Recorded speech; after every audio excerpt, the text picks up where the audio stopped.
Do you feel like you hold on to the hopes that maybe your ex will change for the benefit of the children? Do you feel like when they are nice to you for just a second, you get this little shred of hope, like, oh, maybe they're changing, maybe they're seeing the light.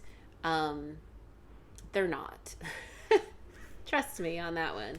So, this video we are going to talk about letting go of that little shred of hope that you hold on to, because we all do as people want to hold on to hope, and we all hope that our ex, regardless of how toxic they are, will work with us and start working cooperatively for the benefit of the children. So whenever they start to give us a little and they start to be nice, we tend to jump onto that fact that we really hope that maybe this is a new light. Maybe they have changed their ways. Maybe they've seen that, they need to change some stuff. But the reality is they will probably never see that. Or if they do, they would never admit it. So welcome back to my channel, Be the Light in Their Storm.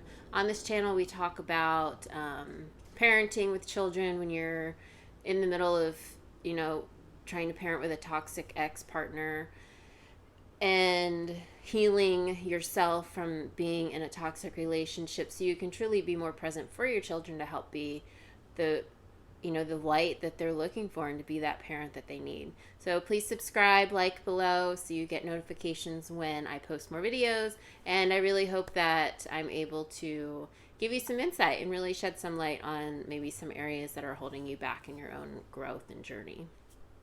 So we all, as humans, want to hold on to hope. We want to hold on to that little shred of hope and faith that people are going to change, or they're going to see their ways as needing to change, and they're going to work on themselves.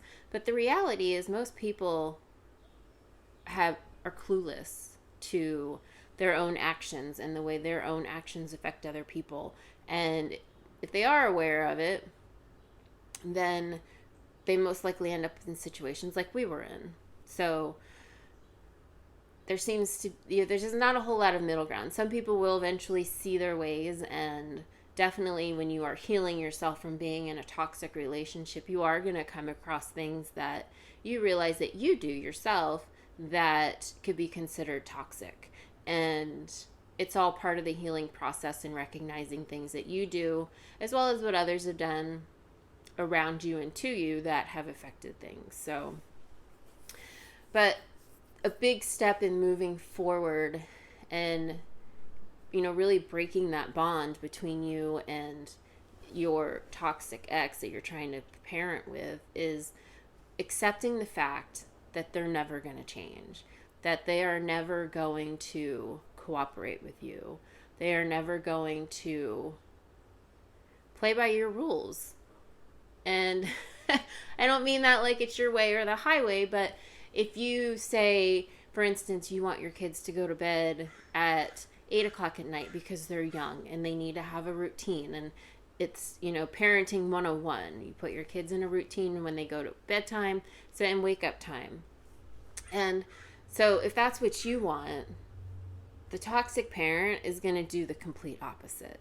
They're not going to listen to anything that you want. And they're going to do everything to create chaos in that situation because it's something that they know you want.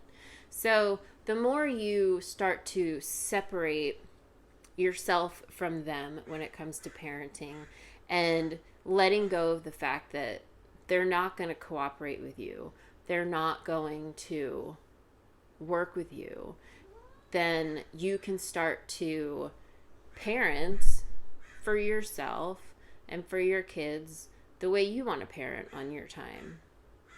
And accepting that rules at the other parent's house are going to be different, that eating habits are probably going to be different, bedtimes are going to be different, everything's going to be different. There's not going to be any cohesiveness unless you are in line with what they're doing, because they are not going to change to line up to what you, the healthy parent, want to do for their kids, because that would be 100% against them as the toxic people that they are. So by letting go and really just allowing yourself to accept the fact that they are who they are, they will not change, and that you're never going to have this cohesive parenting plan from one house to another, then it really does start to allow you as a person to grow and heal from feeling like you have to parent to the way that they want to parent in order to keep it even keeled. And it's an easy trap to fall into, and to just kind of surrender to whatever it is that toxic parent wants to keep the cohesiveness for the children. But you as a parent need to be able to do what you feel is best for them. And most of the time, it's not going to be what's going on at the toxic parent's house. It's going to be what you're providing for them when they're with you. So you don't want to fall into that routine and habit of just going with the flow with whatever it is the toxic parent is doing, as far as routines and schedules and stuff like that. So ways to start letting go of this mindset is just allowing yourself to start believing it and accepting it, and working through the areas that are keeping you stuck in this, it's that hope that they're going to change. And that's going to be different for everybody as to what is kind of making them want to hold on to that. But reflecting, whether it's through journaling, through meditating, going for a walk and just thinking about it, getting out, going into a park, and, just spending time in silence and alone to really think on why you're holding on to this, hope that they're going to change for the benefit of the children. And for me, it was a lot of not being able to accept that someone could do this to their own children was a big one for me, that they would, willingly put this kind of chaos and stress on their own children. And the fact that I loved him, that at one point I was in love, and I held on to that fact of maybe, this person would remember that love. But the reality is that love was only there on my part. It was never there on his part. So there's nothing for them to remember and go back to. So, and then my other big for me was being afraid to rock the boat. Like, I was trying to do what was best for my children, and I wanted, things needed to be cohesive between the houses. They were very young, and having routine and structure was exactly what they needed. And at every turn, when I tried to keep the structure and the routine that they had before we split, it was just met with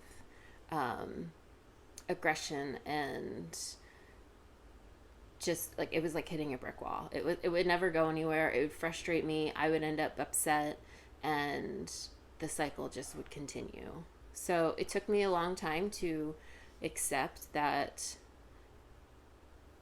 he was never going to change. And I think over the years, that little shred of hope got smaller and smaller, and then you kind of learn their ways, and that when they start to be nice to you, or they start to show some kind of emotion towards you, like good emotion, they are up to something. They are planning something. They are trying to gaslight you into thinking they're, possibly changing, just so they think that they can come back at you and get you without you knowing. So, you have to look at your own situation and really start to analyze their motives and their cycles, because they do have cycles. They do have certain tricks that they all have and they go back to. So you're going to see the same patterns and the same, tricks and games keep resurfacing, because those are the things that have triggered you in the past. So they're going to keep using those same things over and over and over again. And if they know that getting to you through the children by not agreeing to bedtimes and eating habits and chores and how much the tooth fairy's going to get paid, like, if they're not going to work with you on any of this stuff, they're not going to work with you. And you're not going to change them. You're not going to be able to convince them otherwise, unless you want to spend a whole lot of money going to court every time and getting every inch of your life dictated by the court. But all you're doing if you go to court, in all honesty, is wasting your money, because a toxic parent is not going to abide by court orders. They're just not. So